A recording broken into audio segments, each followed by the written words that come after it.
Hello everyone, welcome again for our AIC ANN webinar series. Today we have a guest, Dr. Duy Hoa Nguyen. He is from Vietnam. He has a lot of more than 24 years experience in shrimp farming. He is currently the Global Technical Director for Imperial and Motif Products, Cargill. He has experience on health products for shrimp farms, and he has established a successful 3-phase shrimp farming protocol in Vietnam.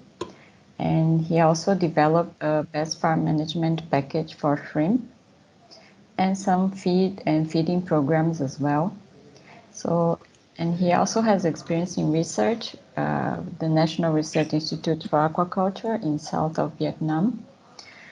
And today he will be talking management of shrimp health with the best management practices and feed additives.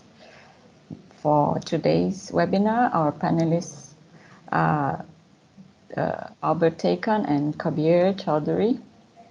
So before we start, I will ask Dr. Duy Hoa. Thank you, Dr. Hoa, for joining us today. I'd like you to introduce yourself a couple of minutes, and then we can proceed for your presentation. And for the audience, you can post the questions in the Q&A session, and then we will discuss after Dr. Hua's presentation. Thank you, Fanny. Hello, everyone, ladies and gentlemen, joining to my talk today. I know that it's a different time zoning from place, but thank you very much for your time to join with us.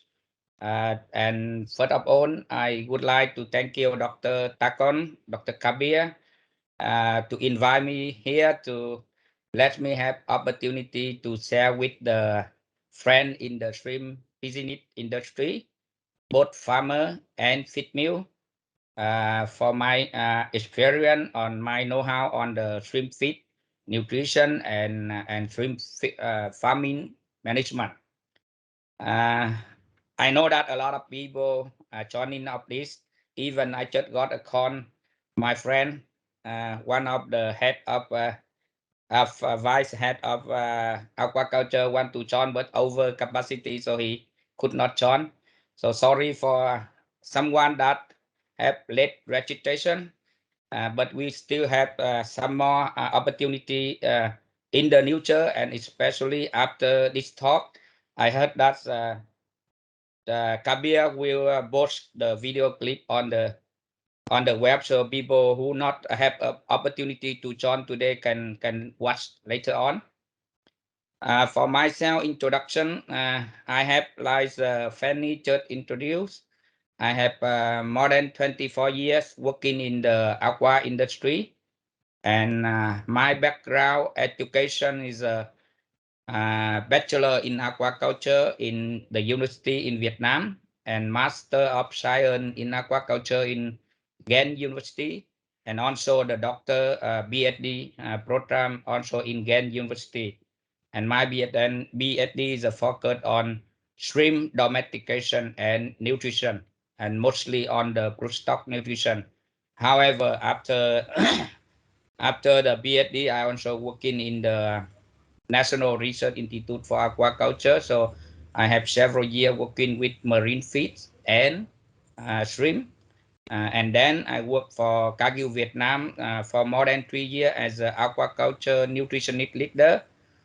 So I also have experience on shrimp formulation, and also in the farm, in the field, practicing with the farmer also.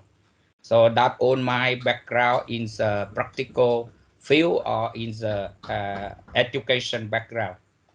And I hope I can share with you from my working experience and knowledge. Thank you, all of you. Can you see my presentation? Yes, we can see. Okay. So my topic today will talk about managing shrimp health through pet farm management practice and functional feed. Okay, and here is the agenda for my talk. First, I will talk about Vietnam shrimp market and then currently shared common disease in Southeast Asia and solution and approach for disease management, and then pet farm management practice, and then dry feed and premium nutrition, and then functional feed with protein ingredient, nutrient, and additive. And taking this opportunity, I also introduce you a new bioactive protein ingredient designed for shrimp feed industry. So Vietnam shrimp market in 2020, we have the 8.4 billion US dollar for export turnover over for aqua. Of that, we have 3.7 billion of shrimp, and that up 11% versus 2019. Bangladesh 1.5 billion US dollar and dropped down 25.5% versus 2019. Others to 3.2 billion. And in the shrimp of 3.7 billion, we have Vanamay 2.7, Monodon 575 million, and other marine shrimp is 442 million. And this data is from VASEP report. And then in the market, we also have the export shrimp mainly to the US 23%, then China, Japan 16%, and China and China the same year with UK, China the same with Japan is 14%, and then 7% UK and Korea 9%, and the other countries 17%. With my connection with the feed mill and people in the field, this is my personal estimation. In Vietnam, it's a total shrimp production somewhere 600,000 to 650,000 metric ton a year, and 70 to 75% is a Vanamay, and 25 to 30% is a Benaeut monodon. Feed volume is 850,000 to 900,000 metric ton a year, and 70% of that is 70% of that is held by the top 5 feed miller, CB, Robert, Shenglong, Uni President, and also the Chongwei. The same model for dealer at each shrimp province that around 5 to bit dealer,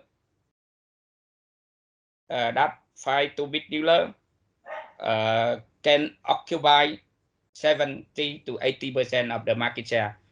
This means in every marine shrimp production province, they have 5 to sell dealer. They sell a lot of feed and they occupy 70 to 80% of the market share of that province.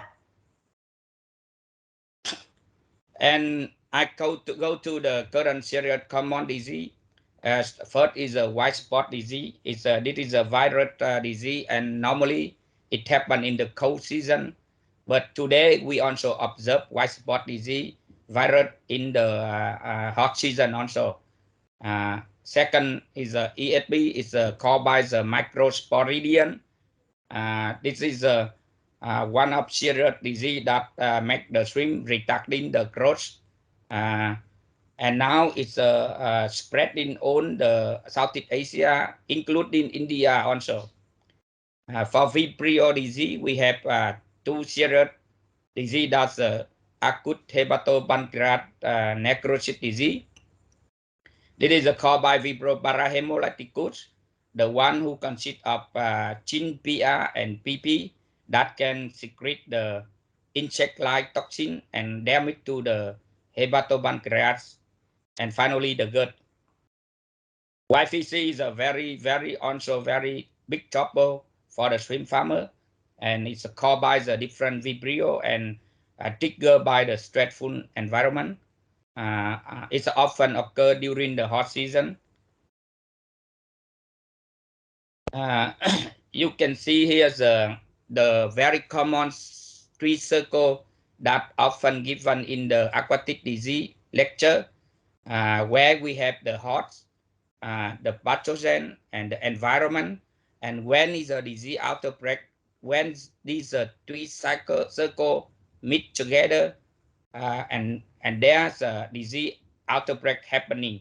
And when if you have the heart is the shrimp.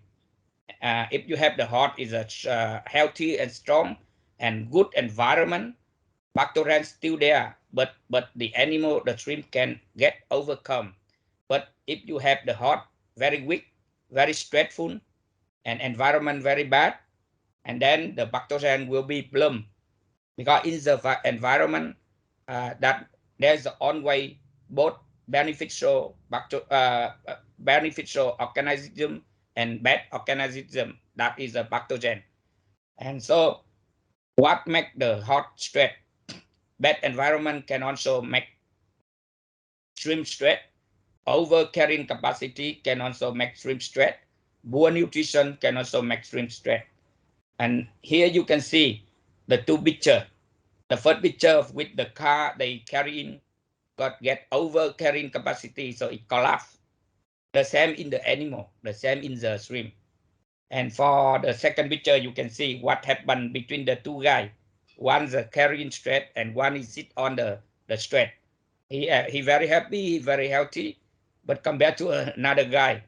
So this is a very important to manage the stress for the animal, especially for the shrimp, because the shrimp is a very low, very primitive animal, so it's very sensitive to any stressful trigger or to any environmental variation. So how we can manage? We should manage those stress, including over carrying capacity stress, nutritional stress, environment stress.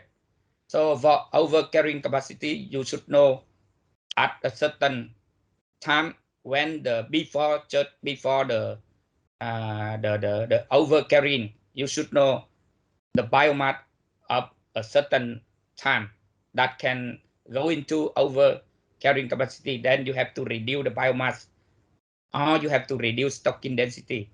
And that's why today in the lineage pond they make different phase.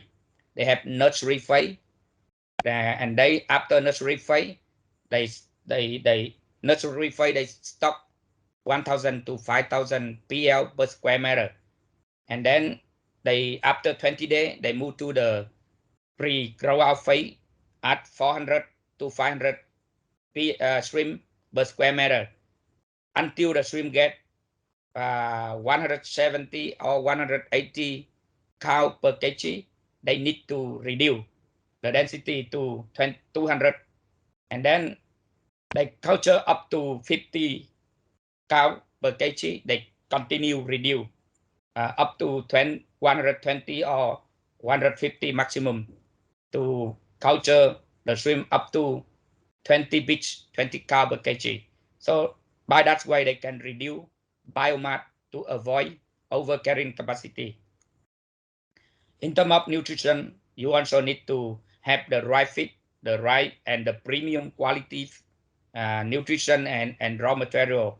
And also you need to consider the functional ingredient and additive, especially at the younger stage. For shrimp, it's up to 45 days, because the first 45 days is a very sensitive to different disease now today. And then bad farm management to reduce the environmental stress, and you need to manage all the water quality parameter in the optimal range.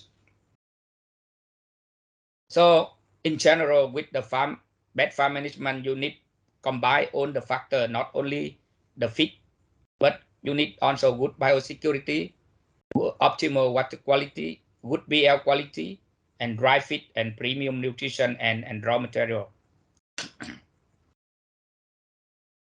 We have the interview and the survey to many people, and from the survey of some of the company, they also confirm today in Vietnam for earth and bond, maximum 30% of the farmers success in the earth and bond, but more than 70% success in the lignite bond, and we see very big difference in these two systems.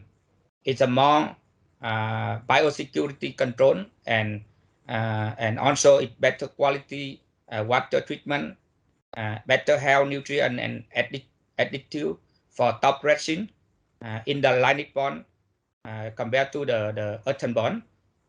And they are ready to pay for high price to select the high growth genetic sort so that they can have very short culture cycle and they can harvest the big size shrimp.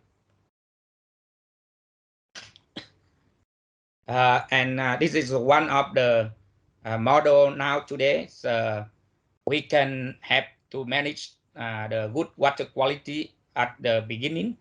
Here the river, today they want to build very big reservoir and long way so that it can take more time for settling down all the organic matter, and at the end of the other side, the clean water on the survey can go through different tilapia pond with and without fish, and then you can at the end you can bring it into lignite pond for the continue to settle down treatment of the organic matter like using the PAC or KML04, and then you use the chloride. You use chloride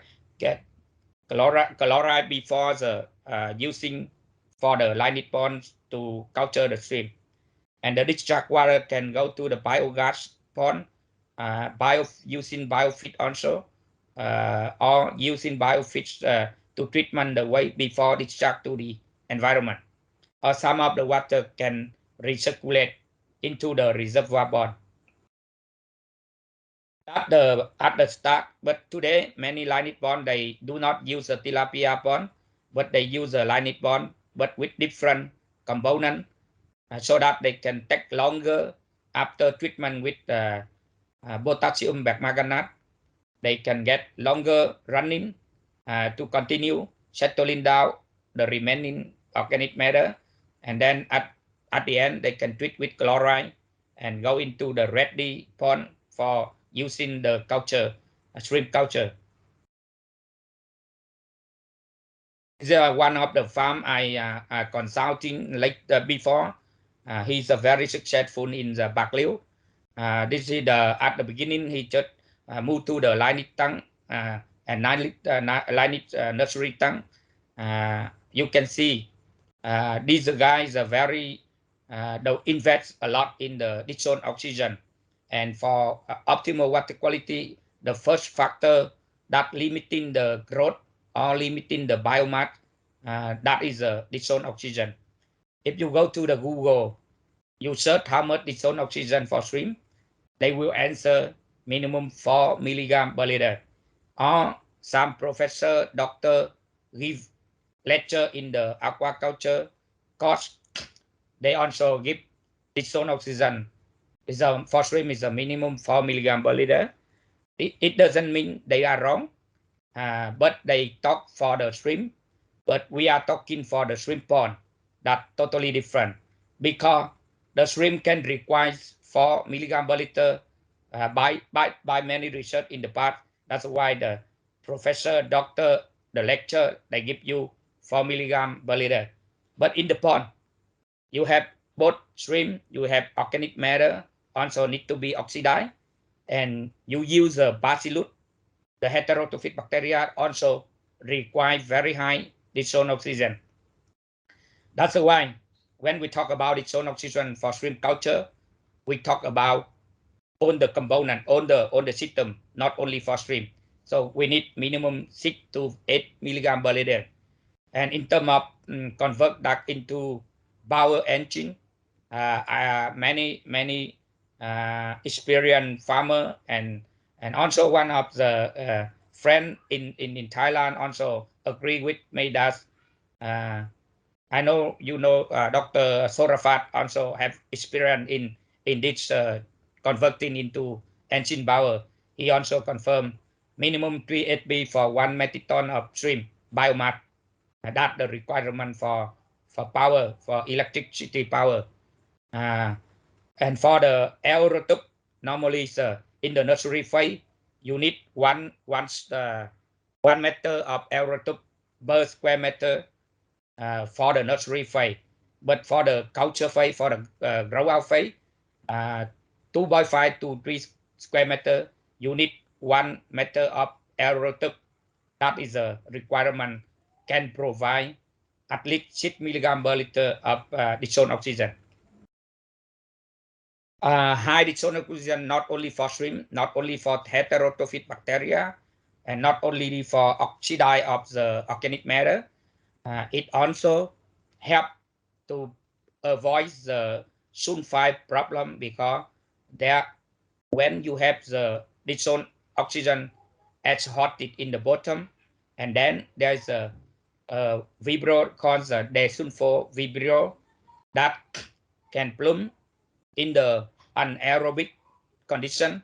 It plumb and it use sulfide to convert it into sulfide, and sulfide is very toxic to the shrimp. So dissolved oxygen also very helpful to avoid the sulfide problem. And normally I observe many successful farmer.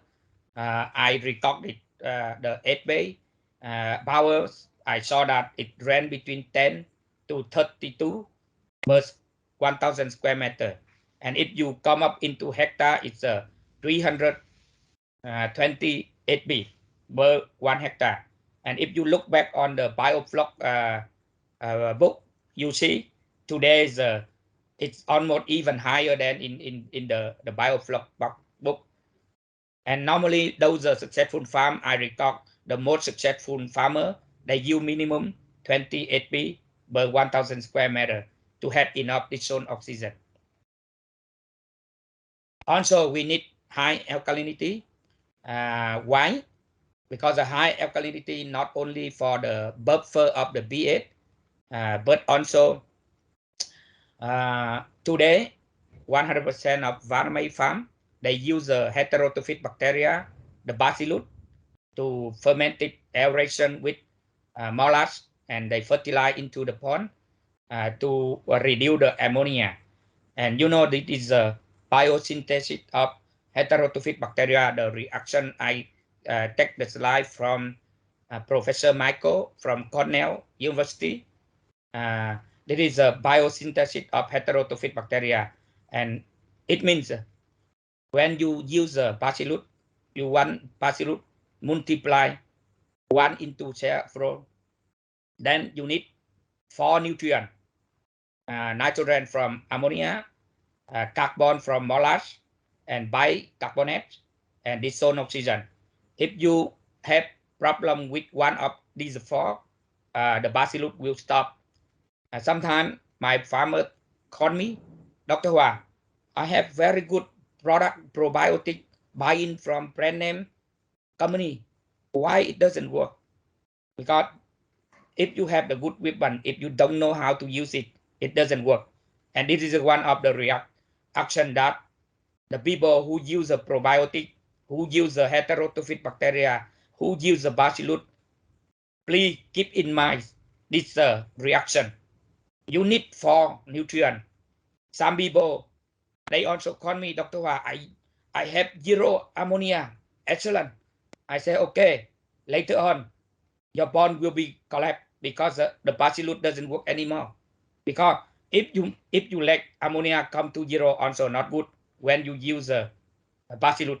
So you still survive some ammonia there. And one of study from Australia also have that value very good to guide the farmer. So again, alkalinity not only to be buffer for the pH, but also to provide the food for the bacillus to multiply in the bond. And this is why you also need high dissolved oxygen when you use the bacillus fertilizer into the pot. And here one of the figure can show you if high alkalinity, the pH very stable. So alkalinity is a buffer to stable the pH. In the low alkalinity water, the pH in the morning or in the afternoon, very big difference, very big variation. So that's why we need high alkalinity, not only buffer the pH, but also for bacillus growth in the bond to remove the ammonia. So bacillus stable the pH, consume ammonia indirectly, and stable algae. And also when you have bicarbonate there, you also make available of cation for the shrimp. And how you can bring up the alkalinity? It's very simple that you use good quality dolomite and good quality of agriculture lime. You can provide and bring up you can provide bicarbonate and bring up the alkalinity. But you need to do that often. And please, in the earthen bond, you can direct application, but in the lignite bond, you need to aerate it separate, and then you make the mesh and filter into the lignite bond. And do not apply direct in the lignite bond because it can cause turbidity and stressful to the shrimp. Average pH also one of important that you need the average pH. pH should be 7.6 to 7.9. Why I suggest it to the farmer? Because if you look this figure, if you have low pH, you will have mainly the carbon dioxide in the water. If you have high pH, especially over 8.2, the pH it will be in the carbonate form. But if you somewhere 7.5 to 7.28, its majority is in the form of bicarbonate, and we need bicarbonate. You know already that bacillus need bicarbonate, and bicarbonate can buffer the pH. And this is one of the tank they aeration of the land before they fertilize to the shrimp pond, but they have to filter the clean one to apply into the shrimp pond. And then we come to the ammonia. Again, first limiting factor on the growth is the dissolved oxygen, and second limiting the growth and biomass is ammonia. Ammonia is very toxic together with sulfide and nitrite. And here this reaction show you in the water, ammonia can be in terms of NH4 or in terms of free ammonia, depending on the pH.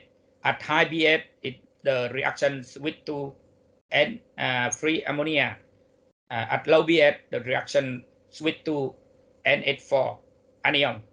So you need to keep at no need to you don't need to keep the very high pH, because at that it will produce the toxic ammonia, because free ammonia is more toxic than the anion. And not only depend on the pH, but also by the temperature. You can see this is a table show you how you calculate the percentage of free ammonia or toxic ammonia. You can see the different temperature, different pH can have different percentage of free ammonia or toxic ammonia. And hence Blue Aqua, they have the Blue Aqua software on the internet. You can download the Blue Aqua Apple to calculate. For example, when you measure the bond temperature 30, pH 8.5, and the total ammonia you measure is a 1, and then you put all the value here, and you click calculate, and it will give you the free ammonia value and show you sub plateau or not. But for me, free ammonia should be controlled maximum 0.1. This is already toxic to the shrimp. You can download this from internet and using it very easy. And also this is because high pH toxic to the produce more toxic ammonia. So that's why we people suggested we keep the pH below 8.0. You should keep pH 7.5 to 8, and the best is 7.6 to 7.9. And then we go to nitrite. Nitrite is in opposite way. Nitrite will switch to nitrite when the pH is low. So if you have high pH, you have toxic ammonia. If you have the low pH, you have toxic nitrite. And also sulfide also. At low pH, it will form the sulfide. So sulfide and nitrite is more toxic at the low pH. So that's why do not keep very low pH and do not keep very high pH. And you should keep 7.5 to 8. That's the range, optimal range for the pH. And not only the pH, nitrite also depending on the salinity. Normally, the nitrites are more toxic in low salinity. Here is one of the study. They show the toxicity at salinity below 6. And you see the safe level that shrimp can be accept only 0.45 milligram per liter. Why? At high salinity, another study show you at 15, 25, and 35 dBT, the nitrite safe level can be up to 6.1. To be easily, normally below 10 salinity, you should control 0.45, and higher than 10, you should control maximum 4.5. That is more easier to give the farmer. But how you manage on this, how you manage BA in that optimal range, how you manage low nitrite, how you manage low ammonia, that all depending on daily observation and recording data, and normally based on the feeding experience. That's the first one. The second one is for using the bacillus and the molasses.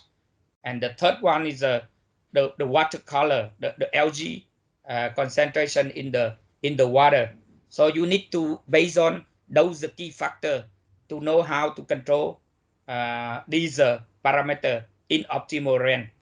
I don't have much time today, but you may have later on contact me and I can show you. For the feed, now I come to the talking about the feed. First, for the feed performance business, for the feed quality, that only depending on nutrition and ingredient insight and the production technology, and then you can produce the feed with premium quality. However, for shrimp business in different market, you need several factors. So, for example, in Latin America, you need the market need is totally different from the Southeast Asia. Or the addressing the farming model, intensive, you produce another fish. Intensive, you produce another fish. For example, intensive, you don't need very high protein diet, but you need more vitamin, you need more micro mineral.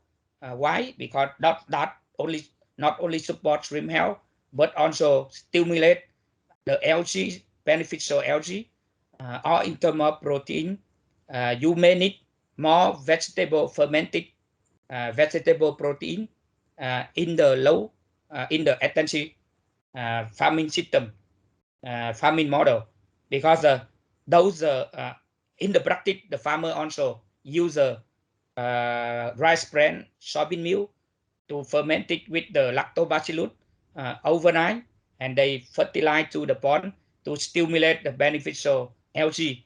So if you use fermented protein, fermented vegetable protein in the feed, it can also stimulate the beneficial algae for your farmer. So different farming, different feed model.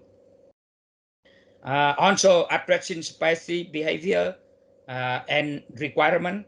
For example, for monodon require very high cholesterol, totally different from Valmei. They have lower cholesterol requirement, or monodon is a bottom feeder, so they feed their feeding activity very slow and get the feed at the bottom. So you need more water stability, more binding, 2.5 up to 3 hours. But for Vanamei, it's a column feeding species. They can eat in the column also, and they eat faster. So the water stability just somewhere 2 hours up to 60 days. And after 60 days, you just need 1.5 hours. That's okay. So different species behavior, you need to produce different feed to address performance. Again, it's a different market, you have different approach.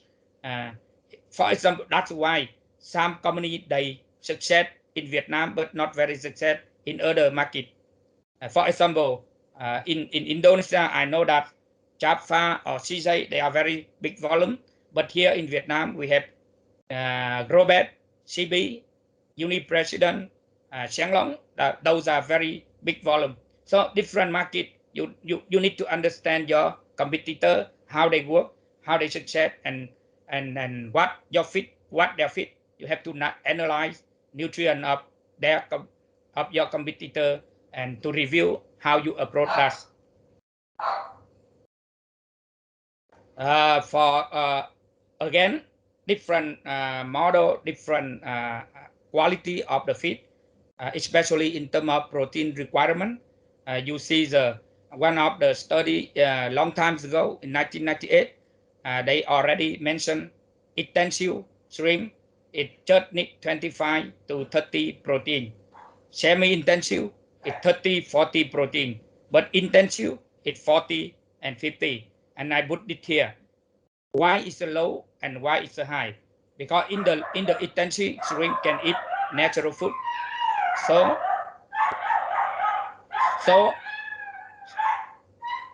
you can have the lower protein, but in the higher intensive system, you can have no more natural food.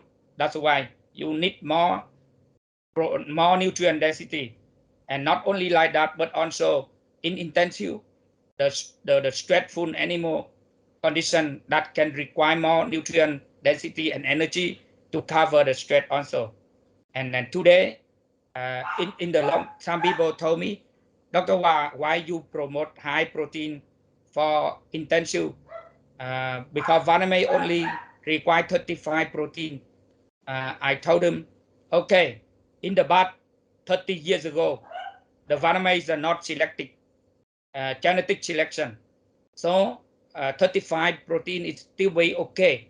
But today, not only the intensive farming, but also on the Vaname today is a genetic selection, and it have more potential to growth.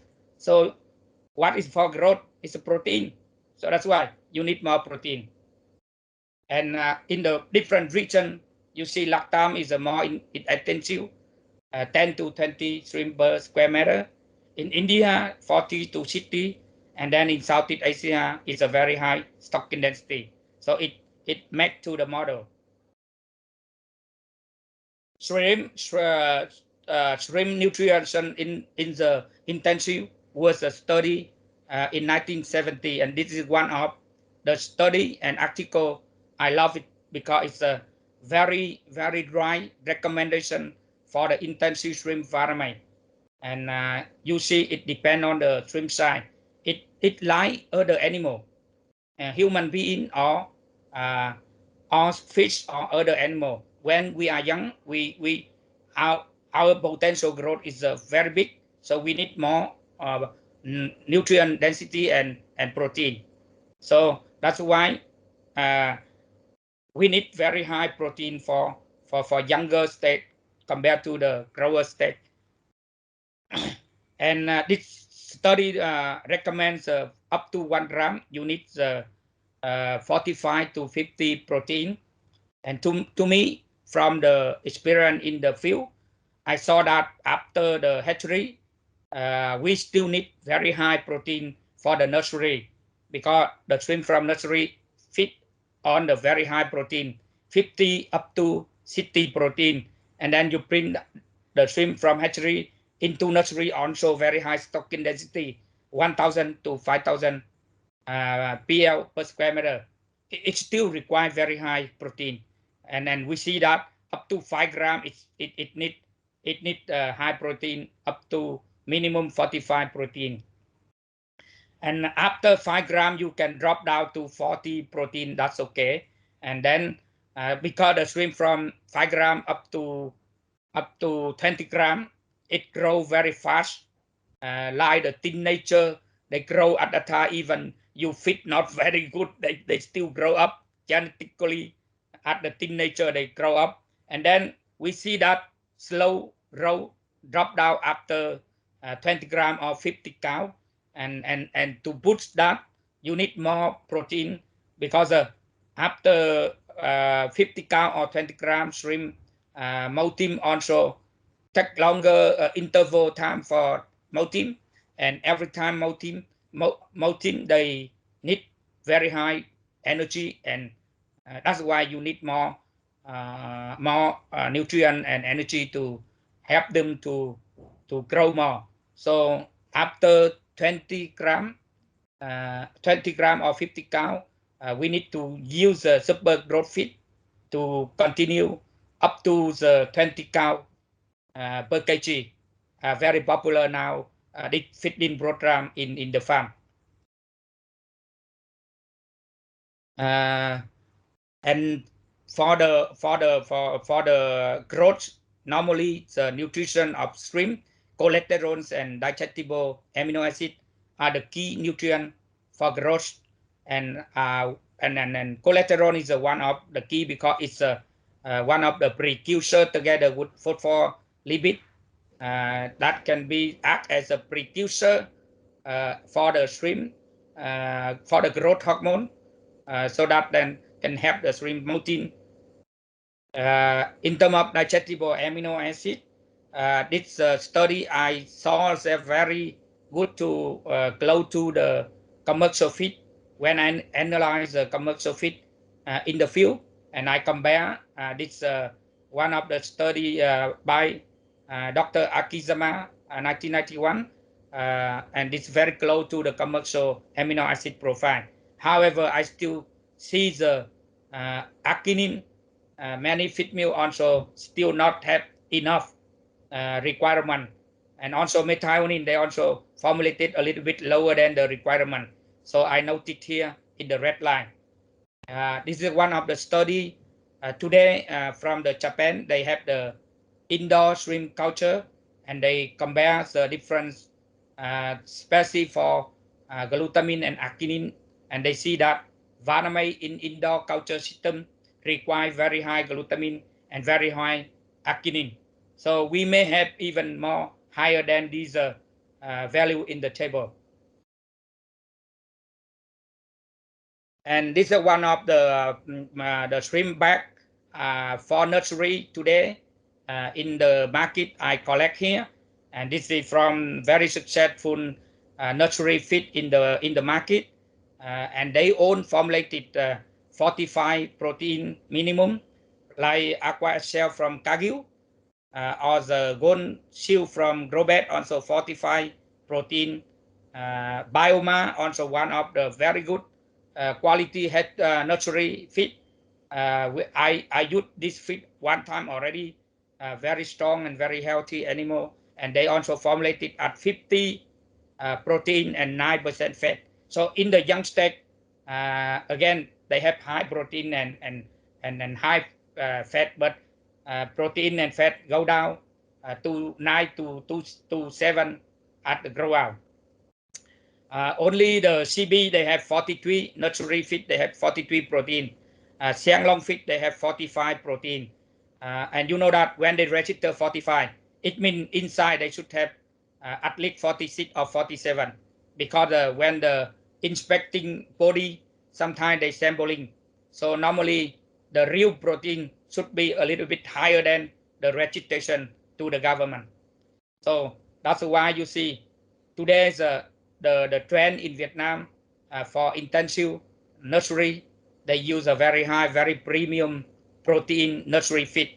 And not only protein, they also add in the healthy, additive, healthy nutrient. And I will review you later what are they. I don't know exactly what they add, but in my experience, in my knowledge, I will show you. And now we come to the functional feed with different protein, ingredient, nutrient, and additive. First, you know, the shrimp, it's not like the other animal. Shrimp, they have the chemoattractant to recognize on the smelling, volatile smelling, the shrimp cannot detect. So what the smelling we make for the feed, it's for the dealer, for the shrimp farmer, not for the shrimp. So shrimp, they only detect the water soluble molecule using the chemoreceptor, and it on the body in the leopard near the mouth. You can see different strong or moderate or loud chemoreceptor, and that's why we need the water soluble molecule in the feed, and it a lot in the marine ingredient or in hydrolyzed protein. So functional feed also need to consider attractant palatability, because if shrimp cannot eat, so even you have high quality feed, it doesn't work. So you need attractant, you need palatability. So attractant and palatability also functional. And you need shrimp is again very primitive animal, very simple digestive system. They eat and they out very quickly. In within 30 to 60 minutes, the feed in and the feed out very quick. So you need very high digestible nutrient and high quality raw material. This is one of the scheme from WHO et al. 2019, how the mechanism of the gut health improvement. So in the gut, you also have the pathogen and the bad and the good bacteria or organism that can switch to beneficial bacteria with the natural product, metabolite product from different health nutrient that can help to switch, especially the enzyme, the prebiotic, probiotic, organic acid. Those can help to inhibit the pathogen and favorable for the beneficial bacteria in the gut. And here, what is a functional feed nutrient and additive or ingredient? Here is with my know-how, my knowledge, I summarize here. For the shrimp, glutamine, glutamic acid, glycine, proline, taurine, betaine, choline chloride, nucleotide also, not only stress resistant, nucleotide one of the bad resistant nutrient, but also attractant and palatability. And short peptide, 1,000 to 10,000 kilodalton. Organic acid also not only inhibit pathogen and activate enzyme, but also attractant. When you lower the pH, some of the fermented raw material could help the attractant also, palatability also, and vitamin also. Vitamin also one of the cofactor enzyme, but also play in terms of palatability also. Enzyme occur. In terms of health and growth, mostly the L-amino acid. It play in terms of methionine, lysine, glutamine, and leucine play in terms of health and in terms of palatability. Cholesterol, again, very key nutrient. If your shrimp cannot move, it cannot strong. Buffa is more important in marine fish but also require less important in shrimp, but also they require HUFA and BUFA. Organic acid, of course, like I mentioned, it can inhibit, lower the pH in the gut, or in the hepatopancreas, that can inhibit pathogen, and low pH can activate the enzyme to be better digestion, nutrient and nutrient uptake.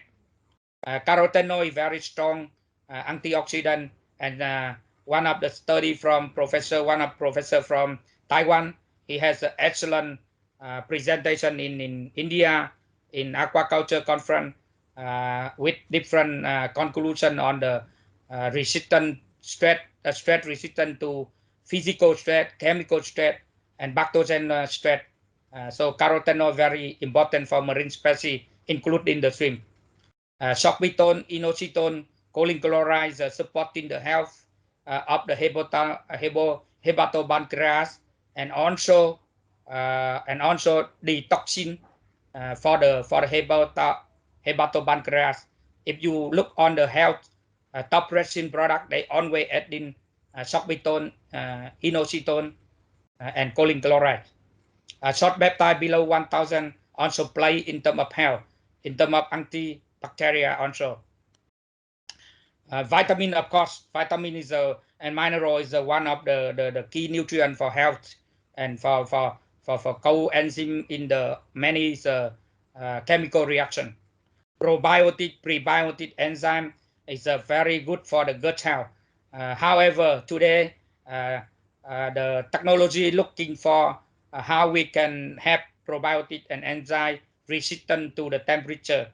Maybe nano encapsulation or bioencapsulation that can help. And beta-glucan and more also using in the top resin health product. And here's some of the article I put here.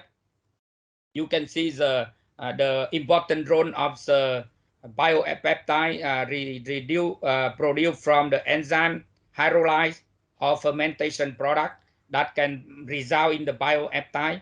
Biopeptide, that the short peptide below, mostly below 1,000 kilodalton, and that can involve in a lot of health, like improve the cardiovascular system, boost the immune system, improve the digestive enzyme, and also in terms of the play in terms of the physical property of the pellet of the food. And some of this paper you can look on from the Google, also talking about the health benefit from the functional peptide and protein-rich fermented foods, or from the hydrolyzed protein, because they consist of a lot of short peptide. In terms of adaptant palatability, growth, ingredient, and nutrient, again, I review here. In terms of nutrient, you have glycine, taurine, choline chloride, beta-in nucleotide, mannan, L-amino acid. Those are the adaptant and palatability nutrient. But in terms of ingredient, you can use the krill meal or squid viscera, squid meal. But if you use squid liver powder, you need minimum 7%, because squid liver powder is the mix up 50% of squid viscera and 50% soybean meal. And hydrolyzed protein also but need to be from the marine origin, like squid fish meal, hydrolyzed fish meal. You just use 3 to 5%. That's good enough. Marine algae meal also very good for shrimp. Insect meal with that today I saw insect meal somewhere 42 and one is 50 with that protein. I don't think it's high enough amino acid, but I believe the insect peptide in the insect meal that also involved in the antibacteria. So you can see that some of the inclusion percentage to act as a peptide antibacteria. Fermented soy, and you know that soy is excellent amino acid profile, and corn protein concentrate also very good amino acid, and what is a low in soy is a high in corn. And you know, for example, methionine is a very high in corn protein, but low in soy.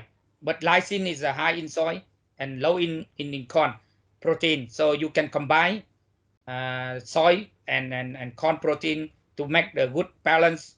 And I try to run the formula, and I see that somewhere 33% fermented soy or 33% of hydrolyzed soy protein concentrate. You can mix up with 67% of multip. Multip is a fermented corn protein concentrate produced by Tagil, Nebraska. And when I do the run optimization of amino acid, digestible amino acid of these raw material, I see that 33% of fermented soy and 67% of multip is excellent to mimic with the fish meal amino acid profile. And you can use that and add in some of the nutrient attachment and some of others palatability together in that, and you can use that to make the free fish meal fit, and that the trends for the industry today. So taking opportunity today, I will introduce you the new bioactive protein we call the multip, and we design for the shrimp industry. And what is a multip? Multip is a corn protein concentrate fermented by the lactobacillus and produced in the biopeptide, and also result in the organic acid, because we use a lactobacillus fermentation. So majority of organic acid is a lactic acid, and lactic acid is a very suitable for shrimp. And we also have a high carotenoid and vitamin soluble protein in the multip. It is a nutrient profile, but again, it's a very not only the value from the nutrient. You can look in detail later. I think I just have 5 minutes more to finish before, because I get over already hour. It is a main component of the multip. You can have organic acid in the multip. You can have the high carotenoid is to help the shrimp stress resistant. You have the 3.5% of soluble protein, 3.1 the short peptide below 1,000 kilodalton. So these fermented multip have consist short peptide, soluble protein, carotenoid. It's very good for the shrimp health. And this what we have in the multip and what bring benefit to the shrimp. So organic acid can inhibit the pathogen and favorable for beneficial bacteria in the gut. And organic acid also lower the pH, activate the enzyme to enhance the nutrient uptake for the whole diet. Short peptide in multip can help the enhance palatability, also support antibacterial and support gut health. High antioxidant carotenoid, and and also it also help to reset resistant to the stress, chemical stress, physical stress, and pathogenic stress. We have also very high glutamine and leucine, and glutamine leucine one of the good health nutrient. And our research and trial have proven multip. Because I don't have time to show all the trial today, so just show the conclusion here. What the multip bring up through the research and the trial we see. First is the multip enhance shrimp color, multip improve growth, survival, and reduce the FCR. Multip improve the immunity. Multip also increase the stress resistance. And with 7.5 and 10% is the optimal level we recommend. Normally you can use 7.5 up to 20%, but 7.5 to 10 is a very optimal level that I recommend you use in the shrimp feed to saving at least 25 ppm of astaxanthin, and also have around at least 5 kg of lactic acid per metric ton of feed. Not only bring other benefit, but also you can have saving in terms of astaxanthin and saving in terms of the lactic acid. And with several trials, we calculate and have this value that multi can bring to your shrimp for the color improvement with 7.5% minimum multi in the diet. You can have the increase 12% of color score, increase survival up to 4%, or weight gain 5%, or reduce FCR 5%. Thank you very much for your listening. And I'm ready for the question from all of you. Thank you again.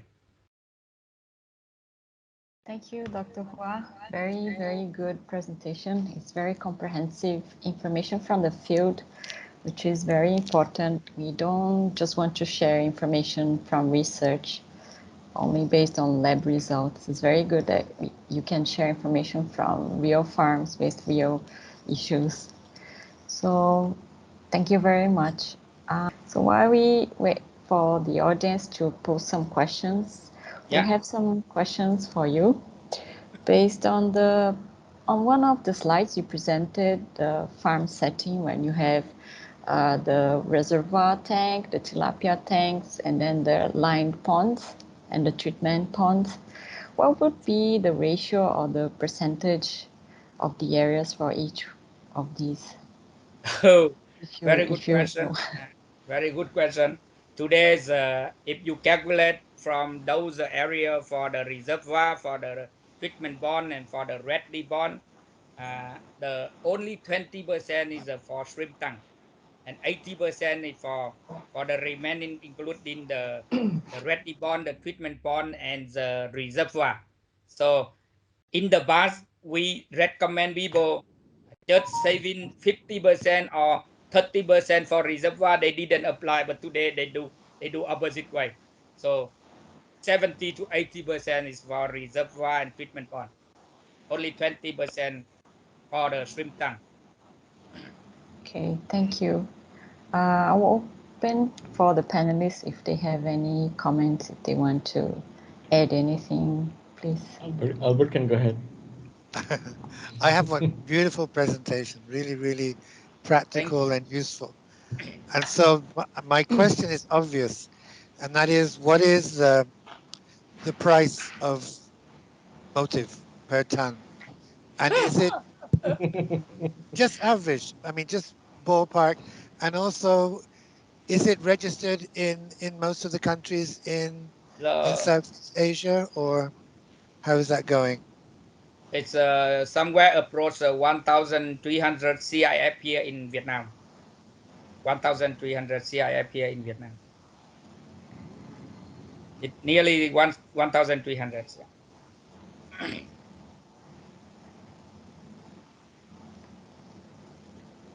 Kabir, any thoughts? I just have a comment in this area distribution, right? I know I started shrimp farming in 1993. I was involved, right? My first job was a biological shrimp farm. And then this white spot happened, right? And then we had this big disaster at the time. And I remember during that time visiting a farm in Thailand, it was like similar kind of approach, right?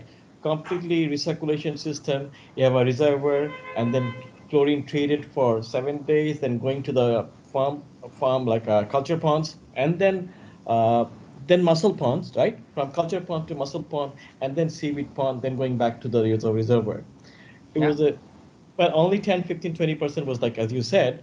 So the question was like, why it didn't take off, right? We had this nice system at the time, but now you were talking about that. Probably you can give us some why we had the similar ideas and different names, right? IMTA came up later, but similar ideas for thousands of years. Integration, right? Recycling the nutrients and then reuse, recycle. So why it didn't take off, even in Vietnam for mainstream farming, right? You mean the integrated system? Right. That's just like you said, tilapia, and then you go like treatment, and see, you have different kind of productions, right, as well. Different fish, different species coming out of the system where the target species is shrimp. So why that kind of system? And I read a paper recently in China as well, right? Shrimp and tilapia, they connected these two ponds, right? Shrimp ponds Yeah. and tilapia was a water exchange coming from both ponds, and disease occurrence can be controlled or can be minimized significantly by doing this kind of integration, like simple, easy integration, right? Why don't we do it? Very good question. Very good question. In theory, people believe that work, but in practical, it not happen because of first, if you work that system for fish, it's okay. For fish, it's okay. So all the nutrient in the discharge water in the effluent can consumed by Hello? the seaweed, consumed by the other fish, ji ji ji. stimulate the algae beneficial to the fish, and finally the water can come back as a recirculation system for fish before they have to pass through the filtration and then retreat with the oxidation by chemical, either chemical or the ozone or UV before come back into the system. And it works for the marine fish, for the freshwater fish, but it doesn't work for the shrimp. Why?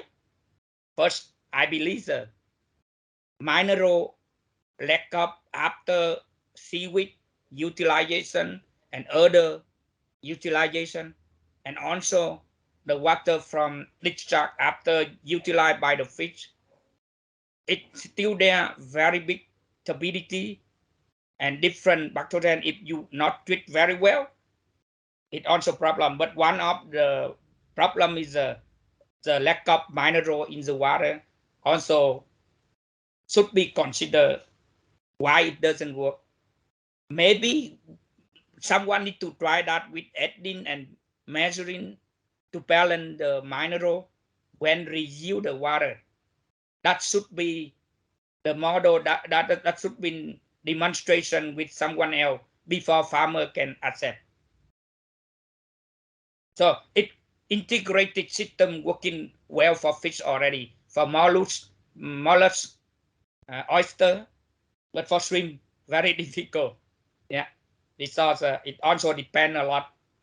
If you use that, we have already one time testing in Bạc Liêu, but with the retreatment, we still have happen disease very often compared to use the totally new water from the river. So that's something we need to consider. Mineral lack up in the water and how we treat the residue, the water, how we do the treatment after the utilized by the seaweed, utilized by the fish. Can I add just, I mean, I think in future, there's going to be a more of a push, for a circular economy, where we're trying to, recycle as much as we can. I remember the last time I visited your country, I saw a farm once growing vaname, but also with barramundi. Yeah. In some of the ponds, in Indonesia with milkfish. Milkfish. I think it's if farmers, if they can find a way to use that water or treat that water and grow something at the same time, whether it's a sea cucumber or whether it's, but obviously the risk is always about disease and being a host for potential pathogens. Friendly, I practiced one time in Bạc Liêu. I have the farm in Bạc Liêu with my colleagues before. I also use the effluent for the tilapia, and it was very good.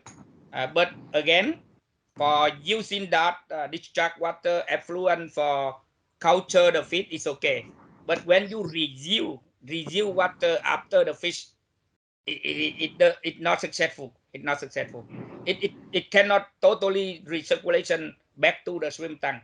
But you use that nutrient in the effluent in the discharge water for fish. We did that already, and it was a very successful. And one of the guy in Bạc Liêu now still doing that and export the tilapia. And that guy also very famous in the shrimp industry because He's the one developed the Rautang, Yeah. the Rautang here in Vietnam. Interesting. Thank you, Dr. Duat. There's a few questions from the audience. Abdul Kayun, he's asking, what is mimic conditions? Pardon? What is a mimic conditions? So I think it's... I think it is about the, you know, aqua mimicry kind of new thing that in AIT, I think in Thailand, they developed a training on aqua mimicry. I think it's related to that. How will you mimic the natural condition into the, copy the natural condition in the cultural system, farm in a natural condition, more natural condition. I think it's that's from their aqua mimicry term. Yeah, I think, and because aqua mimicry also using basically fermented soya, fermented rice bran, and using that basically to feed the pond and the system. You know. Yeah, very popular in earthen bond. In earthen bond, farmer they fermented the rice bran and the soybean meal with the lactobacillus and Saccharomyces cerevisiae overnight, and then 24 hours, and then they fertilize.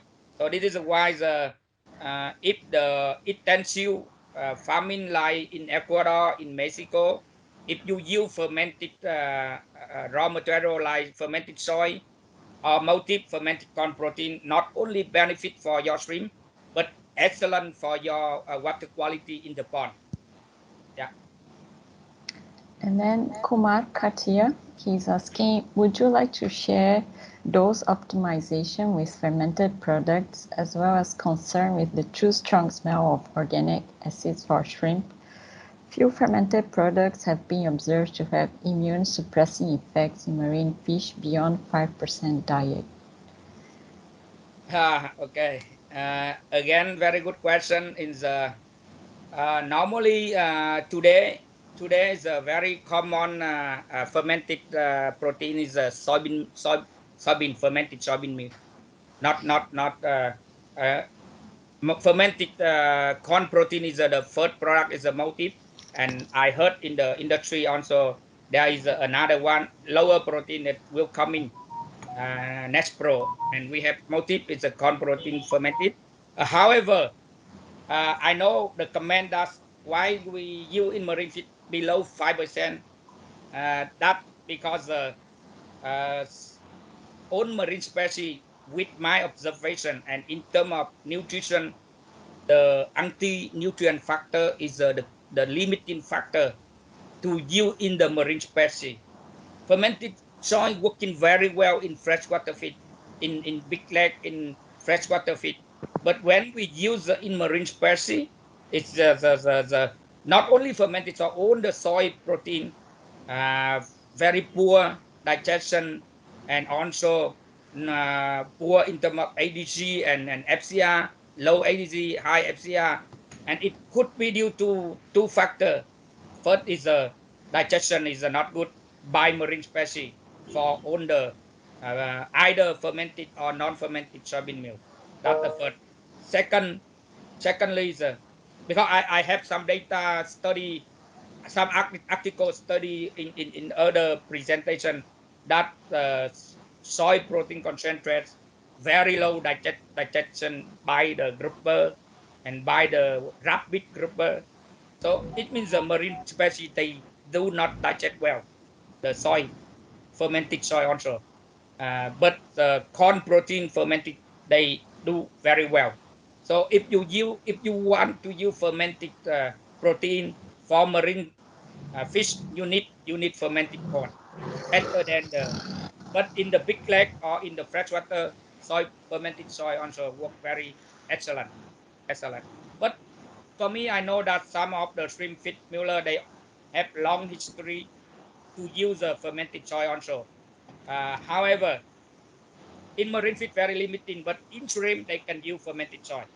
But I know that fermented soy they already reduce the anti-nutrient, some of anti-nutrient like phytates, or the lectin or lectin, lignin or lectin is can be damaged by the temperature, cooking temperature.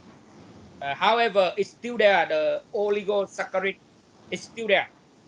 So if you go very high fermented soy or very high soy protein content in the shrimp, it also not good. For my experience, it's maximum 20%. Total soy in the shrimp should be controlled at. I know that the industry they use up to 30, somewhere also up to 35. But be careful with the gut health and the gut disease if you use a lot of soybean. That's why if you mix, I optimize the digestible amino acid from fermented soy and from malted. And if you use that mixture, it's excellent digestible amino acid profile can be mixed to the fish meal amino acid profile, but can also avoid the anti-nutrient, avoid the negative impact of anti-nutrient. And for the gut health today is not only the protein, functional protein, but health attitude is very important, especially the sorbitol, inositol, and enzyme. We make the health medicine, aqua medicine product for top resin at farm. Those are key nutrients you need to look for. Key nutrient, not the ingredient. So ingredient you can use a fermented corn protein and fermented soy, but and hydrolyzed protein, hydrolyzed fish meal. Those can consider as a health or functional ingredient. But in terms of nutrient, you need to pay on nucleotide, pay on the choline chloride, pay on the sorbitol, inositol, probiotic and enzyme. But the problem of probiotic and enzyme, you need the technology to can help you like nano encapsulated, or you need to have the spray in bed after the cooling, after pelleting or after etching. Normally they more easy in etching feed to apply the enzyme or the liquid probiotic instead of in the pellet time. Pelleting is more difficult. But we see very clear beneficial when we top resin with enzyme at the farm. So it cannot be included in the feed. You have to top dress in the farm. You can do that with etching feed. Etching feed after the etching. After the cooling, you can spray. Or some of the vacuum cutter can help, but let's check the temperature in that. But the best way you can use good spraying pack that can help you to spray the liquid enzyme and the liquid probiotic, the liquid lactobacillus. Yeah, Albert. Can I just add, one of the big differences between marine fish and say a shrimp feed, I can give the example of salmon. In salmon feeds, nobody would ever use soybean meal. You know, soybean has 13 different anti-nutritional factors that you have to process or ferment them out, like you were saying. And so in the salmon industry, they use a soybean protein concentrate, you know, where the raffinose and stachylos has been eliminated, you know. But in general, the quality of the ingredients used in marine fish feeds have a much higher digestibility, even though most marine fish have a lower market value than shrimp. Whereas in shrimp, like you say, we've had this tradition of using cheaper ingredients and getting poor FCRs, when what we should be doing is using higher quality ingredients, depending on the culture system, obviously, especially for intensive systems. You know, you get what you pay for. And fermentation as a process, you know, we use it in human nutrition for years. Before we had electricity, you know, we used to ferment our foods to store them and also to eliminate some of those anti-nutritional factors. So I just wanted to leave that. point. May I add to this? Actually, fermenting products and organic acid smell, right? So this is kind of interesting questions that I found. It may like high level of, I don't know how we bind the organic acids, right? After fermentation, can we make organic acid salts after the fermentation? It could be a solution if we can bind the organic acid to reduce the smell. I had I think a question for you, right? Say about motif, right? So when we are concentrating corn proteins, right? Say the DDGS, we take alcohol is out, uh, and we have like next level is corn gluten meal, and then we got corn protein concentrate, right? What about the level of mycotoxins, right? Does it limit the inclusion level of the product in the feed? I know you will talk about the fermentation, but does fermentation uh, reduce the level of mycotoxin in the product? That's another question for you. Because when it, go ahead, please. Okay, very good comment from you, Kabir. So yes, in the corn protein, especially in the corn gluten meal, they still have the high mycotoxin there, and also in the corn gluten meal, not only the mycotoxin very big variation and very high level, but also the starch is still there, somewhere 20% the starch. It's not purity protein. It's not purity protein. Not like MBD75 or multi. We watch out all the starch. We aren't the maximum 1% starch. And you know marine fish they don't like the starch. They don't like starch. If you bring up the starch, it will be negative impact on the ADG and FCR. And but the pellet still need the binding and then the water stability, the binding. So for marine feed, you still need the functional starch from wheat or tapioca or cassava that can secure the binding. But if you use the corn gluten meal, you bring the 20% starch in the corn gluten meal there in the formula, and then you limiting the room to add the minimum functional starch from the wheat. And then if you take enough minimum functional starch and then together with the starch from corn gluten meal, and then it will bring up very high starch and make the performance going down. That's the first point. That's why when you use the MBD75 or multi to replace the fish meal, it works very well, but you use the corn gluten meal, it works not very well. Secondly, mycotoxin you mentioned, very big variation. We produce the motif or produce the MBD75 with, we buy the high quality corn. We do not buy the grade 3, grade 4, grade 5. We buy grade 2. Grade 1, not enough quantity to buy. But we buy grade 2, already low mycotoxin. And we also have the technology to wash out the mycotoxin. So very low and very safe mycotoxin in the MBD75 and in the motif.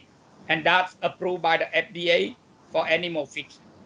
And that's why it's not much by the toxin in the corn.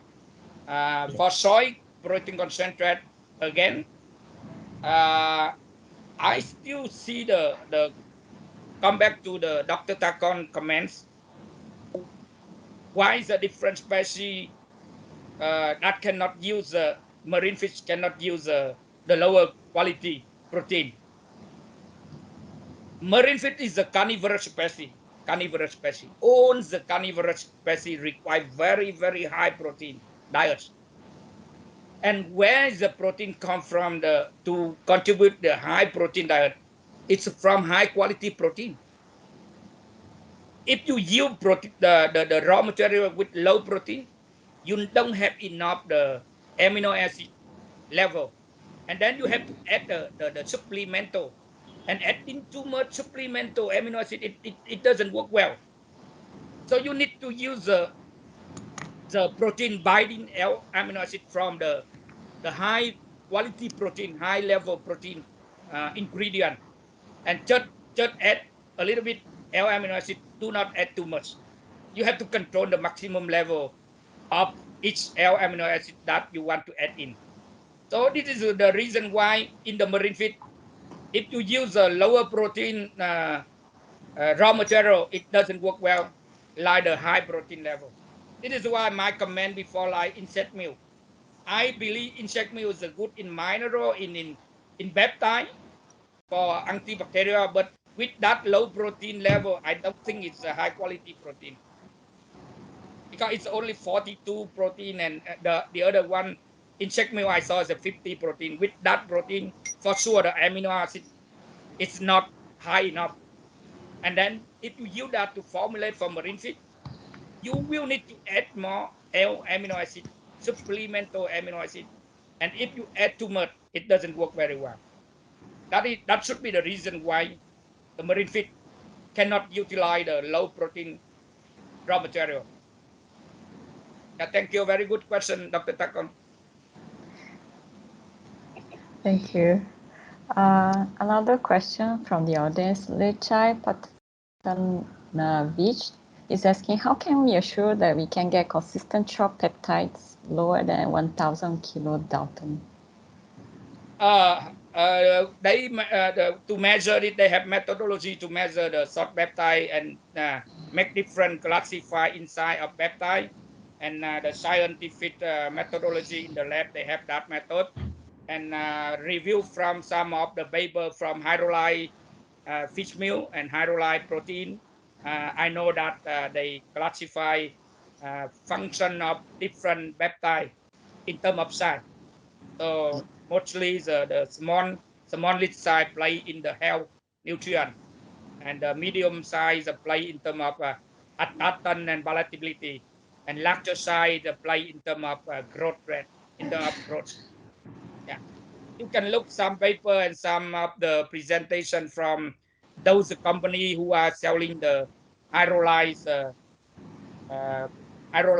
protein, hydrolyzed feed meal. They have several data on that. Yeah. Yeah. Fish hydrolyzers, yeah. Yeah, from Danida Aquatic. Yeah. They have many data on different size of peptide with different function. And another question from Yuan Kong Hao Hao.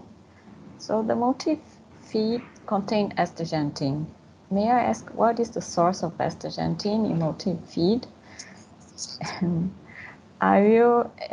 Will it affect the shrimp? Will it affect? Will it have an effect on the shrimp when export to Japan or the European Union because of the source of astaxanthin? Very good question again. In fact, it's a motif. There is no astaxanthin.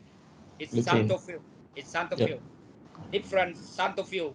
But we, through the trial, through the research, and one of the research just published in the aquaculture journal by Dr. David Allen, we see that the shrimp fit in on the different motif level.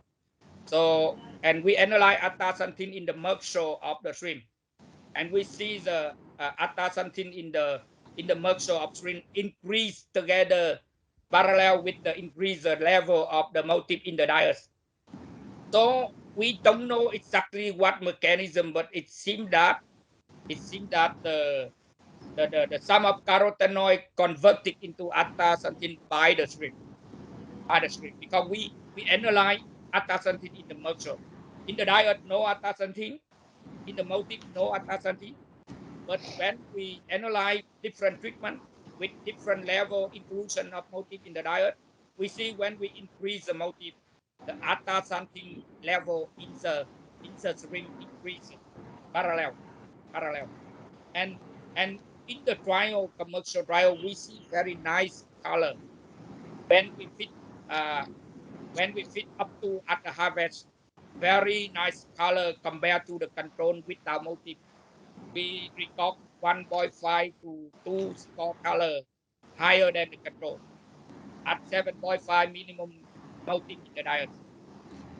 So it very positive impact for the processing to export the shrimp to the Japan. I know that they buy in the farm. If your shrimp not enough color, and they use somewhere 24 score color. If your shrimp below that color, below 24 score, they do not buy very good price. Normally, last time I work with one farmer in Beijing, and I sell and selling. There are two farms together, and they sell big different 13,000 per kg for the one rich higher than 24, and the farm rich below 24 color score. It makes 13,000 Vietnam dong different per kg, and 23,000 Vietnam is $1, and it almost more than $0.5 different per kg. I believe, I'm not 100% sure, but I believe the processing they make even like score color 26 different price with the score color 27 when they sell it in Japan. But they do not make that difference with the farmer. They just make 24 higher than 24 and lower than 24. But if you have from 25, 22, 27, I believe they also have make different, but that benefit for the buyer, not for the farmer. Benefit for the processing. Yeah, if I could just add to that, I mean, one of the good things about corn products is that they contain high levels of xanthophyls, which is good. But like you say, the problem sometimes with the Next Pro or the corn gluten meal or the DDGS is the carotenoid is a blessing, because when you feed it to shrimp, you're going to get better pigmentation.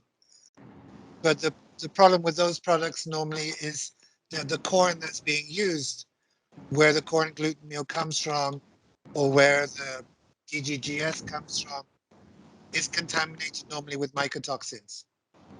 So it's good that you were saying that with Motive, you really select the grade of the corn that you're using to produce your product. But again, the carotenoids is, for some species, it may have a problem with pigmentation. But in shrimp, we want that. When we cook it, we want the redder the color, the better the price. Yeah.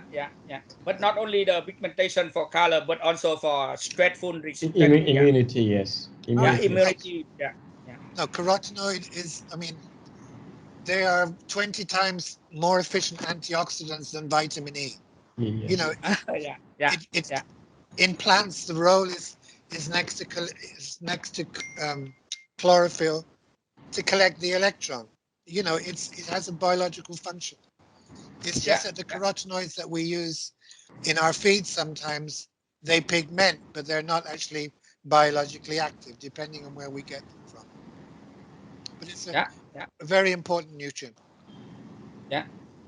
By mycotoxin, not only we screen at the intake of the corn quality, but also we have the technology to watch out the mycotoxin. So that's why it's very safety in the Motive and in the MBD 75. Wow, that's good. Yeah. Well, I think we are getting near to the end of our webinar. It's been over an hour and a half, so I think we are running over. So any final remarks? There are some questions that haven't been answered, but we can forward to Dr. Hoa or the panelists, and then we can respond by email. Right. Yeah. So I just want to have an update on ANN. Now we are 4,900 plus members from 110 countries, or 110 countries in the world. So thank you again for tuning in, and thank you. I think How many Kabir? 4,900 plus members. 4,900. Thank you. Nearly 5,000. Yep. Yeah. So Some many friends called me. They could not register because over room. okay, in future, yeah, we can accommodate. And thank you, again. I will say our partner, and awesome everything. Fanny can go ahead. Sorry, Fanny. So I'd like to thank Dr. Hoa for the excellent presentation and the fruitful discussion we had. I think we could still go on for a few more hours, but then we are in different time zones. Those participate in this seminar. I saw some of you still write a question, but we have no time more. You can connect me through the Facebook, through the Lindo, or even email me. I can respond to you. If you have something in the shrimp farm that you can connect me directly through my Facebook Messenger or through the Lindo, I can help you. Yeah, And Kabir, please, when you have the link to watch this video, I will give it to you. I would also want to watch it again because it's 3 a.m. Was 3 a.m. in the Nebraska, so my boat could not join the call. So he asked me if the link, both he want to watch it. Yeah, we will make it available probably in a few days. Next week it should be available, and then will be uploaded on YouTube channel and then the LinkedIn channel. Excellent. Excellent. Yeah, thank you very much. For the audience, there will be a feedback form sent, so please respond and then give suggestions of topics you would like to see discussed during these webinars. And also for those that respond, we'll send the PDF file of this presentation. Yeah. It's okay. I'm willing to share with you. Yeah. Yes, I'd like to thank Dr. Hoa again, Dr. Kabir and Albert for joining for this webinar. And we see you all again next time, next month. Whenever Thank you. Thank you. You did a lot, very rich job, Fanny. Thank you. Thank you. Thank you all. Thank you. Bye-bye. Thank you. Bye-bye. Bye-bye. Take care. Bye. Take care. Very good. Thank you. Bye-bye.